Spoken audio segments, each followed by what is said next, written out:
जय श्री राम सभी को। Welcome back to our channel the Tantras. आज हम आपके लिए लेके आए एक नई स्टोरी। तो शुरुआत करते हैं। ये कहानी एक परिवार की जिसमें उसके फादर मदर होते हैं और उनके दो लड़के होते हैं। जो बड़ा लड़का होता है वो और छोटे लड़के में दोनों के बीच में जो अंतर होता है वो करीब 5 साल का होता है। बड़ा बेटा क्या होता है ना कि उसका जो व्यवहार होता है, जो काम करने का तरीका होता है वो बहुत स्लो रहता है, पर वो चीजें ना उसकी दिखती ज्यादा फास्ट है। कैसे, वो मैं आपको बताता हूँ। क्योंकि उनका जो छोटा बेटा होता है ना वो बहुत शार्प होता है। मतलब चीजों को टैकल करना, लोगों से बात करना, डील करना उसके लिए बहुत ईजी होता है। बट बड़ा बेटा बहुत सभ्य तरीके से चीजों को मेंटेन करना, हर तरीके से एक डिकोरम मेंटेन करके चीजों को आगे लेके जाना, इस तरीके से करता है। बट फादर जब भी कोई बड़ा वाले को काम देते हैं ना कि तुझे यही करना है, उन लोगों का जूते का काम होता है तो अलग अलग जगह कॉन्टेक्ट बनाने हैं, वो बड़ा वाला क्या होता है वो थोड़ा बहुत नर्वस हो जाता है चीजों को लेके। तो जो उसका सारा काम करता है ना छोटा वाला करता है। तो वो उसको बोलता है कि भाई ऐसे ऐसे दिक्कत है, ये करना है, पापा ने बोला मेरे से कैसे होगा समझ में नहीं आ रहा। तो छोटा वाला बोला टेंशन मतलब भाई मैं कर लूंगा, तू टेंशन मत ले, चल मैं भी चलता हूँ तेरे साथ में, तू ऐसा कर लियो वैसा कर लियो, इस तरीके से करेगा हो जाएगा अपना काम। तो वो चीजें हो भी जाती थी बहुत अच्छे तरीके से।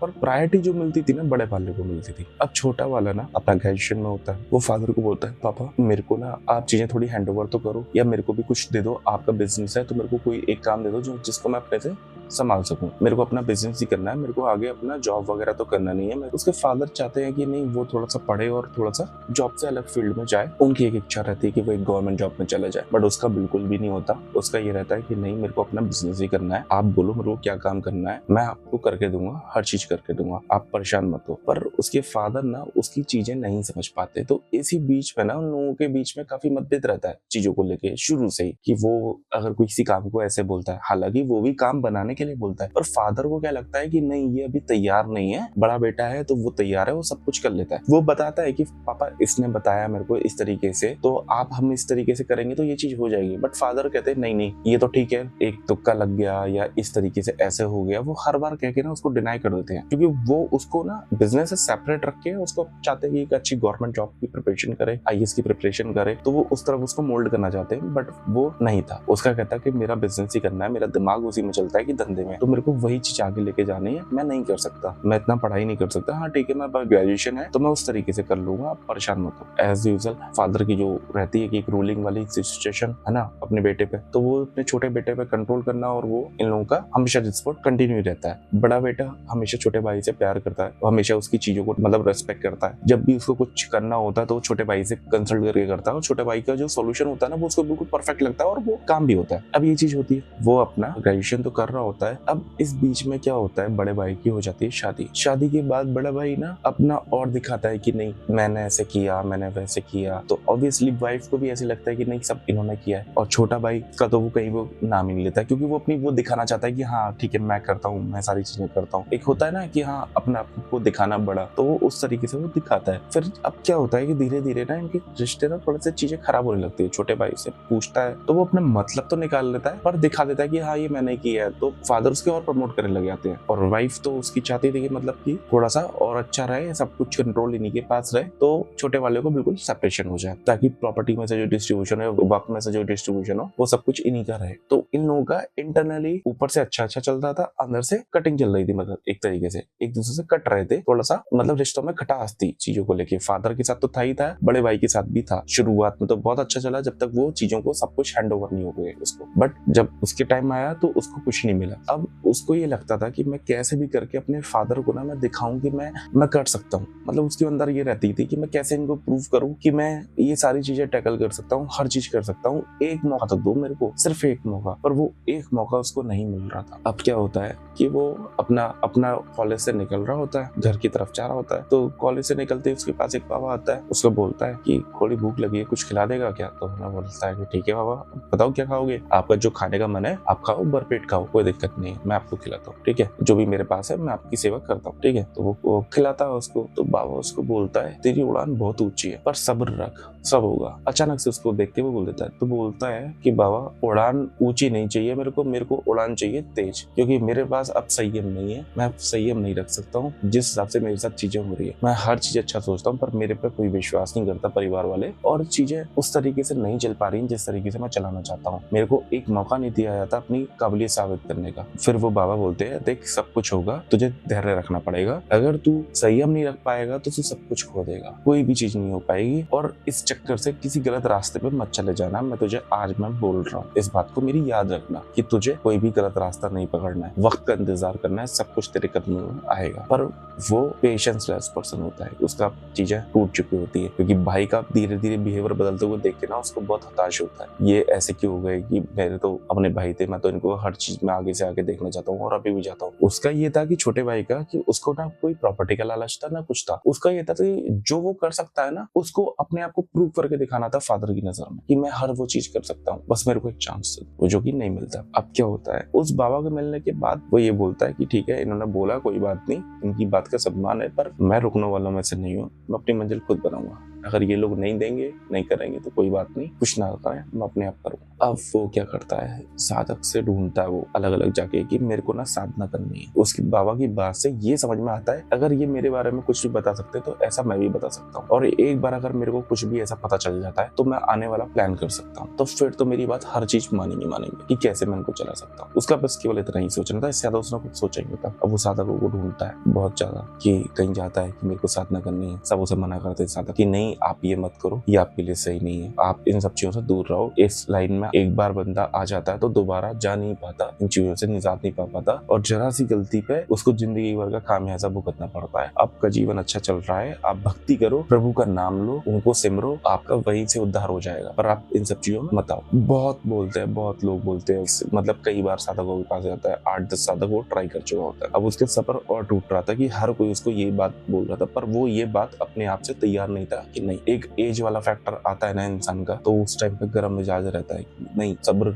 नहीं होती, नहीं इंसान पेशेंस कर सकता, उसे लगता है कि मैं जो कर रहा हूँ वो हर चीज सही है, पर वो भी नहीं होता। हालांकि पिताजी जो सोच रहे थे शायद उन्होंने भी कुछ ऐसा देखा होगा जिस वजह से उनको लगा होगा कि नहीं ये अभी तैयार नहीं है, शायद उसके यही पेशेंस लेस की वजह से, पर वो रुका नहीं, उसने ढूंढा। अब उसको एक साधक मिल गया, उसने बोला कि देखो तुमको जो पैसे चाहिए वो मुझे बताओ, मैं तुम्हें पैसे दूंगा, पर मेरे को साधना चाहिए। कुछ होती है साधक, तो उसने बोला ठीक है तुझे क्या चाहिए, तो बोलता है कि नहीं मेरे को ऐसी चीज चाहिए, मुझे बताओ प्रक्रिया या कैसे भी करके मैं व्यक्ति को देखूं, उसके व्यक्तित्व पता चल जाए, मेरे को उसकी सारी बातें सारी चीजें पता चल जाए, ताकि मैं जीवन में जो मेरे को थोड़ा सा मिसिंग लगता है ना, कि अगर किसी का करेक्टर ही मुझे आइडेंटिफाई हो गया कि उसका कैसा करेक्टर है, तो मैं उसको अपने अकॉर्डिंगली चीजें कर सकता हूँ। ठीक है, मैं कोई गलत प्रयोग नहीं, पर मैं अपना काम में अपना अच्छे तरीके से करना चाहता हूँ। तो साधक बताता है कि मैं तेरे को एक साधना बता रहा हूँ तो कर ले, पर तेरे को लड़की से दूर रहना पड़ेगा, और ये साधना याद रखियो आसान नहीं है, गलती होगी तो अपनी जान से भी हाथ धोना पड़ सकता है, तेरी जिंदगी खराब हो सकती है, लड़की के चक्कर में पड़ा तो सब कुछ खराब हो सकता है। अभी तू देख ले, जिंदगी भर शादी नहीं करेगा, कुछ नहीं करेगा, तो मैं तुझे आगे बताता हूँ, इस चीज को तुझे मुझे वचन देना पड़ेगा, और गुरु पद्धति के हिसाब से मैं तेरे को ये चीज दूंगा, अब तू बता क्या कह रहा है। अब वो इतना पेशेंस लेस होता है तो वो बोल देता है कि नहीं ठीक है आप जो बोलोगे मैं वैसा कर लूंगा, कोई दिक्कत नहीं, पर मेरे को ये चीज चाहिए। साधक उसमें मंत्र दे देता है, विधि बता देता है, अब उसको बोलता है कर, तो वो बोलता है ठीक है तू एक काम करियो कि दिन ढलने के बाद मेरे पास आ जाइयो, मैं तुझे सिखाऊंगा ये कैसे करना है। वो कहता है ठीक है जी। अब वो बहाना लगाता है कि हमारा इंटर्नशिप है या कॉलेज की तरफ से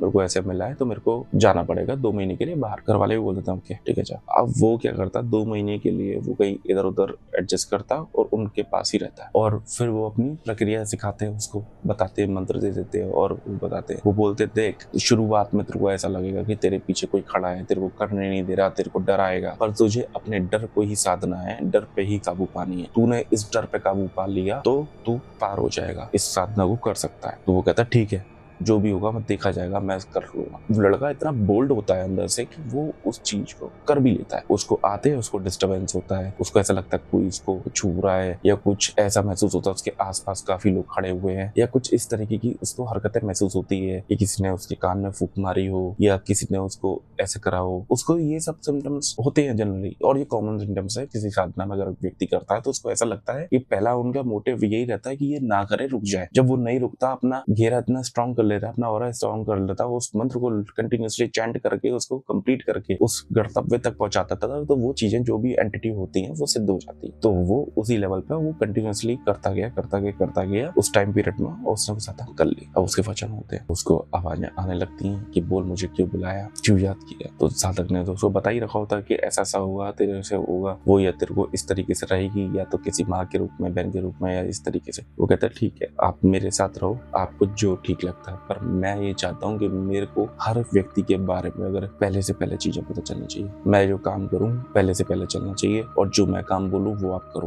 मेरे हाथ में मेरे को हर चीज की पावर चाहिए, हर सत्ता चाहिए, सब कुछ चाहिए। तो कहती है ठीक है, हो जाएगा। उनके इस तरीके के वचन होते हैं। शुरुआत होती है उसकी जिंदगी की। जिसको भी देखे उसके बारे में अगर कुछ सब पूछे ये कौन है क्या है, तुरंत उसके बारे में सब कुछ पता करना, मतलब सब कुछ पता चल जाता है। क्योंकि जो उसके साधक ने दिया होता है वो करण प्रसाद ने सिद्धि कराई होती है सब कुछ बता के। अब उसको भी अच्छा लगता है नया नया, मतलब ये मुझे सब कुछ पता चल रहा है, सबके बारे में पता चल रहा है, एक एक बात सत्य हो रही है हर तरीके से। अब धीरे धीरे उसने अपने फादर पे प्रयोग किया कि नहीं ये मेरे फेवर में होने चाहिए, मेरे को चांस दे। मतलब उसके फादर ने भी फिर उसको चांस दिया। अब कोई बात करने जाए वो उसको पहले से सब कुछ पता होगी ये कैसे, तो उसको कहाँ चीज क्या पसंद आएगी, उस तरीके से वो सारी चीजें डील करने लगे। उसका काम एकदम बिल्कुल बढ़ता जा रहा था, मतलब बढ़िया तरीके से। फादर ने भी चांस दिया तो उसको फादर को लगा कि हाँ नहीं ये तो बहुत ऊंचा कर सकता है। अब बड़े भाई था उसको भी लगने लगा कि ये तो एक अलग ही उड़ान भर गया। उसने बहुत तेजी से जल्दी चीजें अच्छी करनी चालू कर दी। वो काम के लेवल में ही इस्तेमाल करता था, कोई गलत नहीं। पर ये कि हाँ वो उसका सेम था जो करण पिशाच ने, उसका आना, पति पत्नी के तरीके से रहना, वो चीजें उसकी कंटिन्यू चल रही थी। वो रात में हमेशा अकेला रहता था, किसी को अपने पास नहीं आने देता था।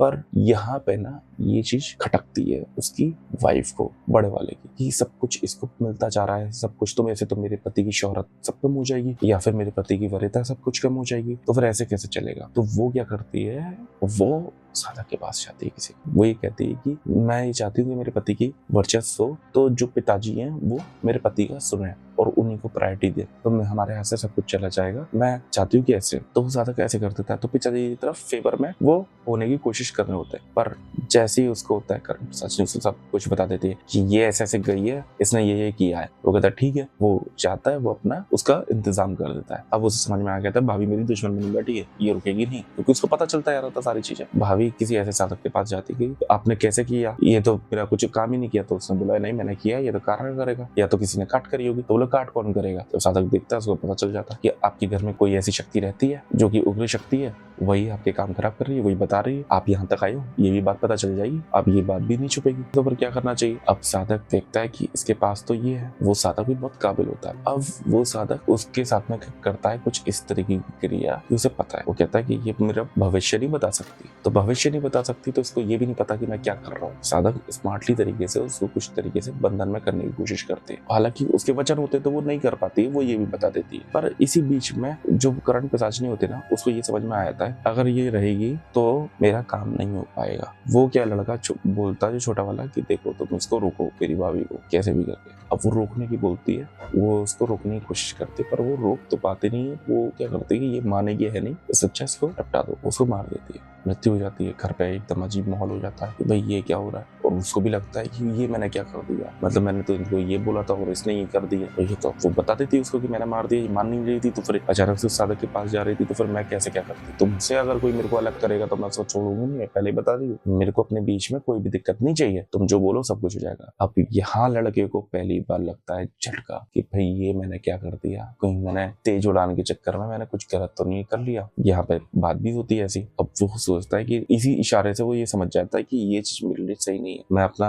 इंतजार करता था, शायद मेरे को कुछ हो सकता था, सब कुछ होता। अब वो उसको विदा करने के लिए बोले, वो कहती कि नहीं विदा तो मैं नहीं लूंगी। अब उसकी वो सिचुएशन कर देती है वो, उसका टाइम तो वही होता है। ये क्या करती है, जितनी ये उग्र साधना होती है ना, ये यक्षणियां हो गई, ये करण पिशाचिनी हो गई है, इस तरीके से जनरली क्या होते हैं कि एक साधक होता है जो उसका ऑरा होता है और उसकी कुंडली चक्र से जागृत जो चीजें होती है, उन्हीं सब चीजों के उसके स्रोत को छीन लेती है उससे। तो उसको कमजोरी महसूस होने लगती है, उसको कमजोरपन महसूस होने लगता है। इस तरह की चीजें होती हैं, इनको साधना भी आसान नहीं होती। अब वो पीछे चढ़ाना सोच ले उसके बारे में, पर वो छोड़ा नहीं पाए। वो उन्हीं के पास जाता है दोबारा से कि भाई मेरे को ऐसा ऐसा है, आप इनको विदा कर लो। तो वो साधक बोलता है कि मैंने तो जब बोला था ना कि इसके साथ में एक बार तूने हाँ किया तो फिर तू पीछे नहीं मुड़ सकता, ये तेरे को नहीं छोड़ेगी। तुझे समझ में नहीं आ रहा था, तब तूने बोला कि नहीं मेरे को चाहिए चाहिए चाहिए, तो कर और जेल। ये तो तेरी चाहत थी जो तेरी चाहत थी तो तेरी पूरी हुई है, अब तू संभाल इसको। क्योंकि इनको बुलाना एक बार को आसान हो जाता है, पर इनको होल्ड रखना, इनको मेंटेन करना ये आसान नहीं होता। क्योंकि उसका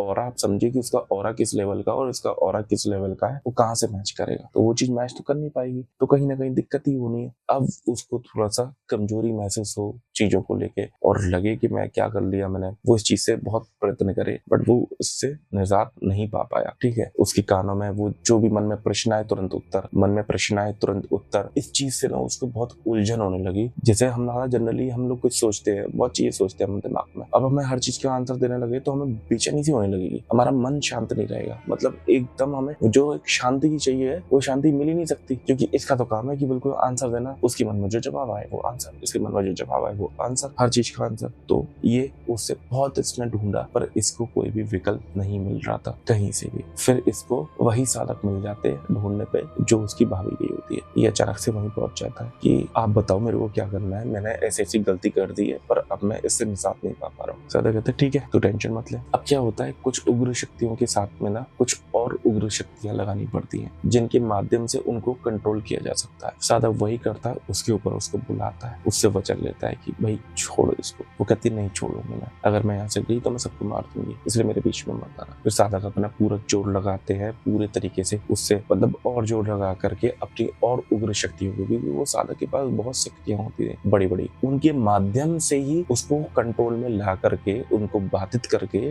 वो उससे वचन ले लेते हैं कि तू इसके और उसके परिवार के बीच में आज के बाद कभी नहीं आएगी, और इस तरीके से उसको सेव कर लेते हैं और वो उसको विदा कर लेते हैं। वो जब वचन दे देती है तो वो भी पूरा हट जाती है। तो यहाँ पे तो उसको तो रिलीफ मिल गया, पर बहुत सारे ऐसे केसेस भी है जहाँ पे लोगों को इनसे मुक्ति नहीं मिलती, वो अपना पूरा जीवन तक बर्बाद कर देते हैं, लास्ट में उनको मृत्यु प्राप्त हो जाती है इस चक्कर से। ना उनकी सामाजिक छवि रहती है ना उनका जीवन रहता है। इसलिए इस साधनाओं के चक्कर में कभी ना पड़े, इनसे जितना हो सकता है उतना दूर रहे, कभी ध्यान न दें इन सब चीजों पे, सिर्फ प्रभु का भजन करें, उनका नाम सिमरें, वही आपको पार लगा सकता है। कई बार ना अगर आपकी चीजें फेवर में नहीं है, इसका मतलब ये नहीं है कि वो आपके पास नहीं है। सही वक्त इंतजार करें, अपने आप को और परिपक्व करें, अपने आप को और तैयार करें। जब भी वो चीजें आपके लिए आने का समय आएगा, आप उस चीज के लिए रेडी रहेंगे, आप एकदम से उसको ग्रैब करेंगे, वो आपकी जरूर होगी। पर संयम रखना भी बहुत जरूरी है, क्योंकि संयम में बहुत ताकत होती है, ये आपको बहुत सहनशील बनाता है, उससे आप हर चीज पा सकते हैं। तो अपने वक्त का इंतजार करें, ईश्वर पर भरोसा करें, और इसी साथ ये स्टोरी खत्म होती है। और इससे हमें यही सबक मिलता है कि एक छोटी सी साधना के चक्कर में, एक जिद्दबाजी के चक्कर में उसने अपनी भाभी को खो दिया। अपने घर परिवार में तो सब कुछ उसका सही रहा, इतना कुछ नुकसान नहीं हुआ, समय रहते उसको सॉल्यूशन मिल गया, ये बड़ी बात थी, क्योंकि बहुत लोगों को नहीं मिलता था। पूरा का पूरा घर उसका खत्म हो सकता था। कितनी बड़ी मुश्किल वो अपने घर में ले आया था केवल अपने पिता को दिखाने के लिए। आज अगर वो पिता के नजर में दिखा भी देता तो उस पर एक हत्या का दोष लगा हुआ है, इसका दोष पूरा उसी पे आएगा और ये दंड उसको भुगतना ही पड़ेगा। अगर आपको ये स्टोरी पसंद आई हो और आपको अच्छी लगी हो तो हमें कमेंट सेक्शन में कमेंट करके जरूर बताएं कि आपके क्या रिव्यूज हैं। जो भी आपके रिव्यूज हैं हमें जरूर दें, और ये आपका जो प्यार मिल रहा है इसके लिए बहुत बहुत धन्यवाद। अगर आप भी कोई चाहते हैं, आपके पास भी कोई हॉरर किस्सा हो या आपके पास भी कोई ऐसा एक्सपीरियंस हो, हमारी टीम के साथ कनेक्ट करके हमें जरूर बताएं, तो अपने चैनल पे उसको जरूर नरेट करेंगे। थैंक यू सो मच, मिलते हैं अगली वीडियो में।